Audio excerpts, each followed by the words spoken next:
Selamat pagi, Assalamualaikum warahmatullahi wabarakatuh. Hari ini kita akan membahas fluida statis. Fluida itu zat yang dapat mengalir.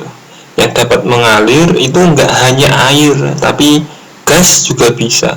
Jadi fluida itu nggak harus air, itu nggak harus benda cair, tapi gas juga bisa. Nah, statis itu keadaan diam. Jadi kita membahas fluida yang dalam keadaan diam. Apa saja yang akan kita bahas? Yang ini nih tujuan pembelajaran yang akan kita capai. Yang pertama, identifikasi penerapan fluida dalam kehidupan sehari-hari. Nanti banyak nih, ada pompa hidrolik, kemudian ada kapal laut dan sebagainya.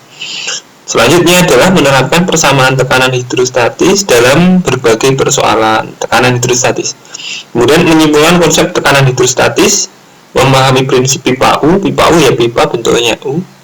Kemudian menerapkan persamaan hukum Archimedes pada kapal laut dan balon udara, ada nanti.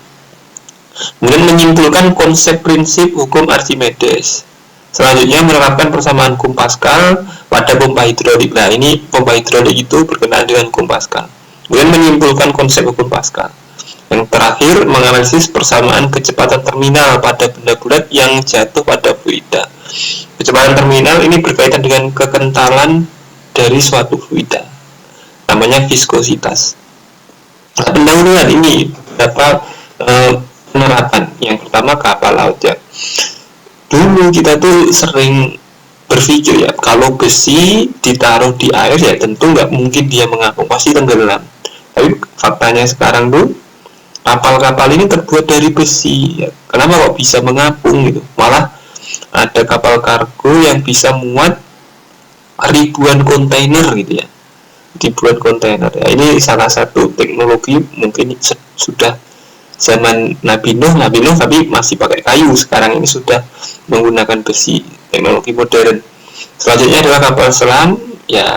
Kita bisa tahu, kita pernah lihat gitu ya, bahwa kapal selam itu bisa diset mengapung, bisa diset melayang, bisa diset tenggelam gitu. Kemudian dongkrak hidrolik, ini nanti kita bahas. Kemudian eskavator, ini kalau PKW kebetulan dapat dengan saya mungkin akan bikin yang ini ya,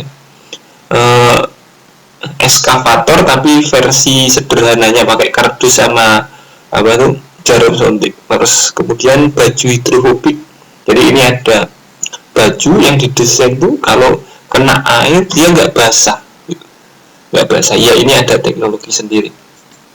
Selanjutnya yang pertama kita bahas hukum Archimedes, langsung saja.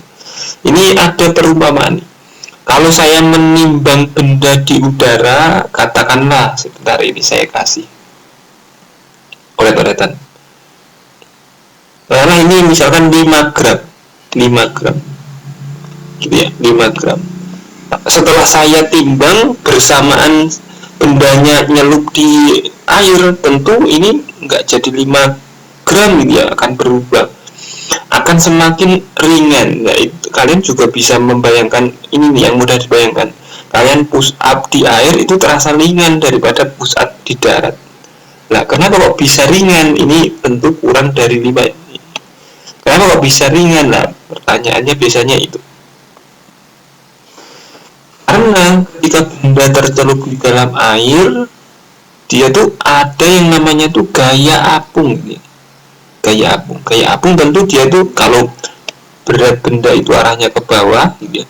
Gaya apung karena dia menjadi ringan, tentu gaya apung itu arahnya ke atas gitu ya. Gaya apung itu bisa dicari. Tadi kan kita sudah menimbang di udara sama menimbang di air. Kalau di udara katakanlah 5 gram, tentu di air kurang dari 5, katakanlah mungkin sekitar 3 gram gitu ya, 3 gram. Berarti kan ada selisih itu. Nah, selisih ketika ditimbang di udara dengan ketika timbang di air, itulah namanya gaya apung.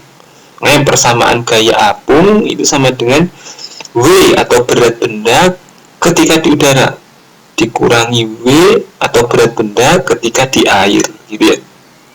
Ya, kita sorot dulu. Soalnya gaya apung itu juga bisa didekati dengan prinsip Archimedes. Sebenarnya ini sederhana juga. Prinsip Archimedes itu besarnya gaya apung sebanding dengan berat fluida yang dipindahkan. Maksudnya begini nih. Kalau sebelum batu ini saya masukin airnya, katakanlah di sini pada posisi volume awal ini airnya. Setelah batu saya masukin kan airnya kan, permukaan air kan naik jadi segini permukaan air. Nah, ada selisih nih volume awal air dengan volume akhir air gitu, selisihnya ini kita coret-coret pakai warna hijau. Yang hijau ini selisihnya gitu ya, ini selisihnya. Nah, selisih ini tidak lain sama dengan volume benda yang tercelup ya, volume benda yang tercelup gitu ya. Berdasarkan konsep Archimedes, besarnya gaya apung sebanding dengan berat fluida yang dipindahkan. Lah, fluida yang dipindahkan oleh benda ini tadi, volumenya loh ya, kan sama dengan volume benda yang tercelup tuh. Maka boleh ditulis gaya apung sama dengan W air yang dipindahkan. W itu kan M dikali G. Kalau massa air berarti rho dikali V. Ingat ya, rho kan M per V, berarti M rho dikali V. Nah, V-nya ini adalah V benda yang tercelup tadi, benda yang tercelup, karena volume benda yang tercelup itu sama dengan volume air yang naik ini gitu ya, yang saya arsir hijau itu. Makanya gaya apung secara umum bisa dituliskan jadinya rho fluida. Kalau ini air berarti diganti rho air, kalau minyak ya diganti rho minyak, dikali volume tercelup, volume benda yang tercelup dikali gravitasi gitu ya. Ini pengembangan dari definisi gaya apung berdasarkan prinsip Archimedes.